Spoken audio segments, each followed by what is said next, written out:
Writing your first blog post is intimidating. You have an idea, you're ready to put words on the screen, but you really don't know how to write the actual post.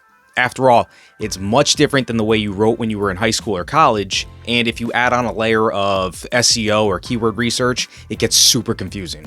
In fact, it can be that much of an ordeal that some people don't even get started. They never get over that first hurdle. But the truth is if you ever want to become a freelance writer or a blogger, you have to start somewhere. So I'll make this promise to you. I promise to explain how to write your first blog post in the simplest terms as I know possible, and you promise to me that you'll start your first post. Here we go. What's up, guys? If you don't know me, which you probably don't because I have like 4 subscribers at the time of making this video, my name is Tom Scalisi, and I am a full-time blogger and freelance writer. I started this channel because I wanted to share my knowledge and experience with you guys and make it a little bit easier for you to understand what it's like to be a digital writer in 2023 and beyond. And as always, if you have any questions, leave them in the comments below and I'll answer them right away. But do me a favor, if this is something you think you might be interested in, hit the subscribe button and the like button right now and we'll get into it.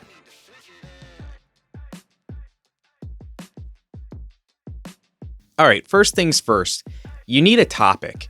Chances are, if you really put some thought into the type of freelance writing or blogging that you want to do, you already kind of know what you want to write about. So that let's call that your overall topic, your niche. If you don't know what to write about, you probably haven't niched down enough, and if you want to learn how to do that, check out this video. But here's the thing. If you have a topic, don't stress out so much about this first blog post. It does not need to be perfect, and I promise you it won't be. Perfection will only slow you down right now. So my suggestion would be to write something in your niche. Make your first blog post something in your niche. Here's the hard truth. You're probably not going to want to hear this, but your first blog post is probably going to suck. And because you don't have any credibility, Google doesn't even know who you are, no one's probably even going to read it. So you really don't need to worry too much about how good it is or what you're really doing. What you just need to do is start. So just find your topic and let's write about it.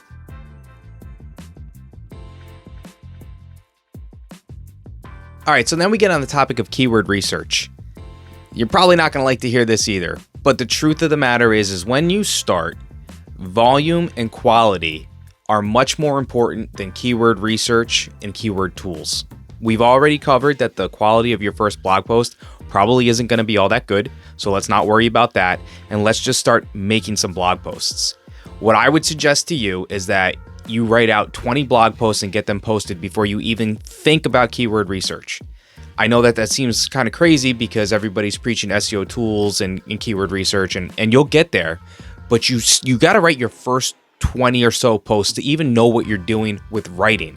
To add that layer of keyword research and SEO on top of that is just confusing, and they can actually just be barriers to you even getting started. So let's not worry about keyword research. This article is probably never going to rank unless you rewrite it down the road. So let's just write the post and get it posted. And yeah, I did say 20 articles. You should get 20 blog posts up. And if that seems like a lot to you, I'm going to tell you the truth. You got to get out of this industry because 20 blog posts is nothing, especially when you consider the fact that people can create AI blog posts in minutes and have them published within, 25 minutes. They can have a complete blog post done with images all posted on their website. So the amount of volume that people can create articles today, 20 blog posts is nothing. So if you feel like that's a lot, you got to get out. Sorry, there's the door. All right, now with all of that behind us, let's go over how to write your first blog post. You've already got your topic. I hope you figured that out by now. And we already know that we're throwing keyword research to the side. So here's how this breaks down.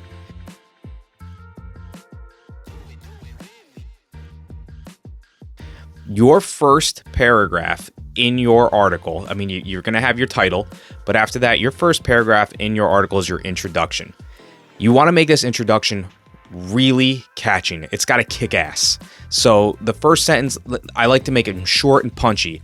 If it's a long sentence, like more than 6 words, it's probably too long to catch your reader's attention. So keep it really short and punchy.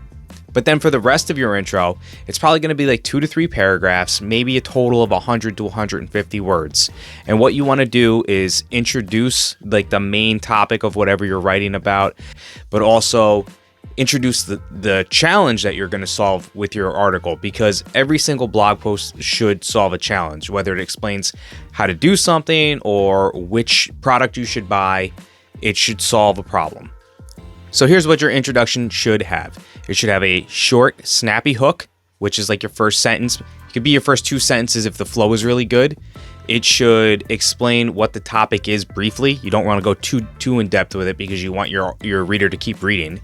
And 3, you should explain in your intro what your blog post is going to do. So if you're going to teach somebody how to do XYZ, you can write a sentence there like, and in this blog post, you'll learn how to do XYZ. Or if you are going to help them figure out which product to buy, you can write something like, in this article, you'll figure out which is the best blah, blah, blah for you to buy.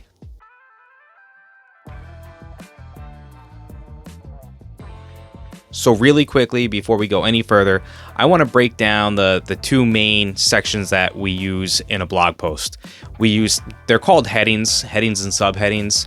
I'm going to say the words heading and H2. Those 2 mean the same thing. And then I'm going to say subheadings and H3, and those 2 mean the same thing. H2 is basically the main type of heading, and it's one of the larger prints that you'll find on a blog post. And H3 is a smaller heading that fits underneath an H2. So if you're going to use an H3, it needs to fall underneath an H2. That's kind of how the blog post heading hierarchy goes. So like the H2 is like the mom and dad, and then the H3 are like the kids. You can't have kids without the mom and dad. Or you can. I don't really know. I'm not a biologist.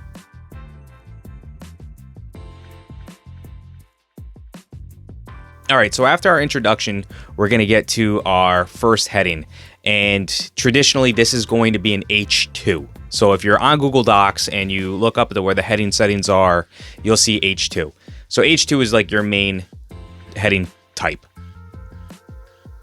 So this first section will kind of explain the main background information on the keyword. I know we're not going to be using a keyword, but that's what you would do here. So say your article is about how to install a smart bulb. This main heading might say, what is a smart bulb? And here you might write 150 to 200 words about what a smart bulb is, how it works, and what it can do.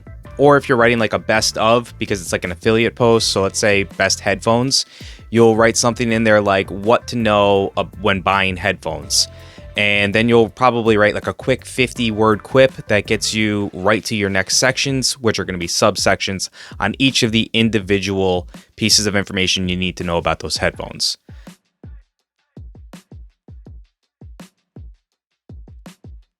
So that kind of brings us to our next section. So under these H2s, if you need to go further in depth, you're going to use what's called a subheading or an H3. The H3 is going to be like the individual topics that you're going to explain. And this is perfect for the headphones. So for headphones, say that this was what to know about headphones when buying headphones.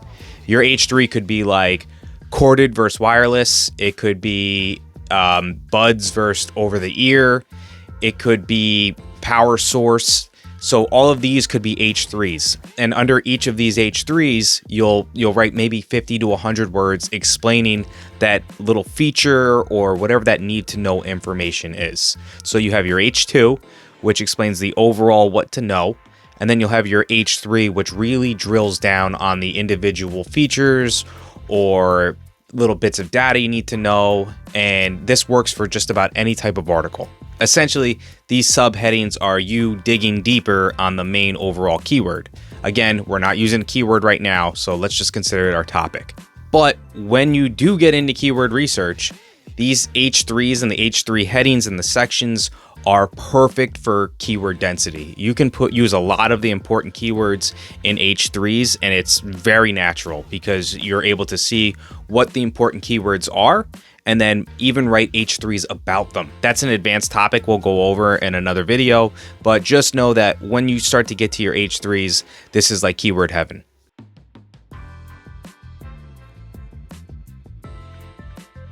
Here's what I'm going to tell you. Do not use H4s. I've written thousands of articles, and the amount of articles where I've actually used H4s, I can probably count on one hand, if not two, maybe two. So the issue is that H4s are so small that they don't really serve the purpose that a heading should, and that's to make an article easy to scan. So you don't want to use an H4 because it just blends in and it makes the whole block of text look long and doesn't really serve any purpose other than some keyword leverage with Google, because Google will know that it's an H4, but your reader won't. And we want to write for readers first, Google second. But that doesn't mean you have to stop explaining stuff once you get to an H3. You can use bullets or lists and keep explaining things in individual categories without creating H4s. This helps keep the article easy to scan and easy to read, and Google loves bullet points and lists. The one thing I will caution you with, though, is you want to keep whatever sentences that you use in your bullets and your lists pretty short. The amount of page space that a bullet or list gets is smaller. So if you fill it up with words, it looks like one huge block of text and it can be pretty hard to scan. So I would stay away from that.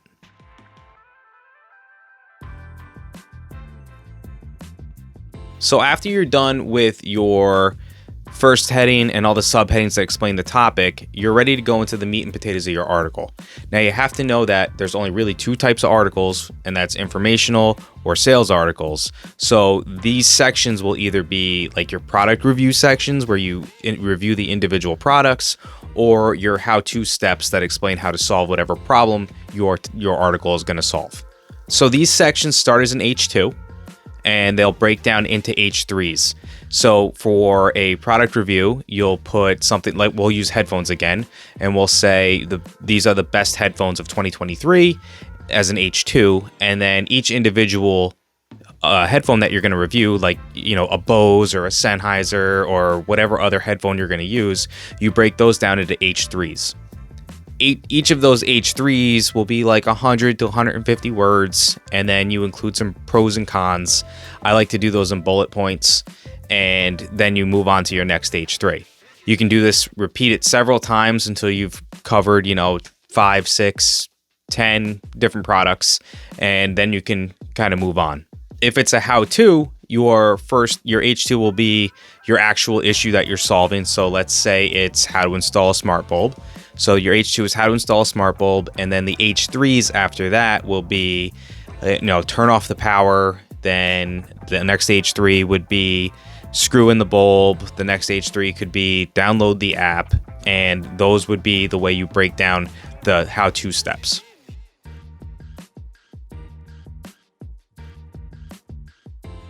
After that is your conclusion. And this is kind of a funny thing because a lot of people like to write like silly H2 headings for your conclusion. They like to write in conclusion, or they like to write final thoughts. I've done that so many times, so I am making fun of myself.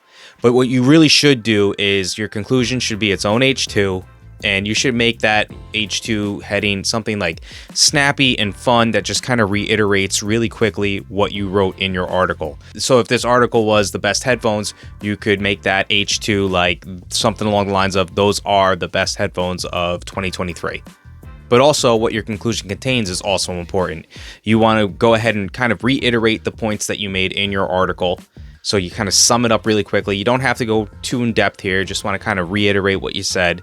And then also you want to include a call to action.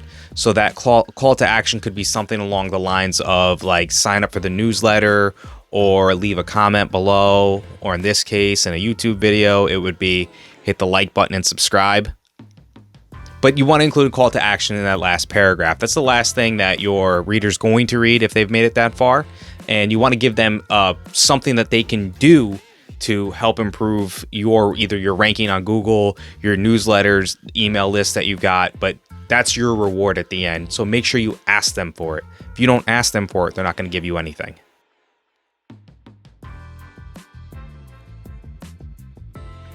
After your conclusion, I like to include FAQs, so some frequently asked questions at the ends of my article.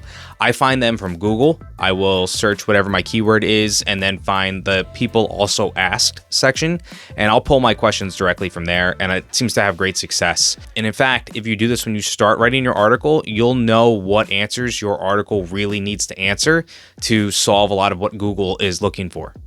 So that's really all there is to it. You just want to go ahead and start with your introduction, then your main first heading, then your subheadings underneath that explain the topic.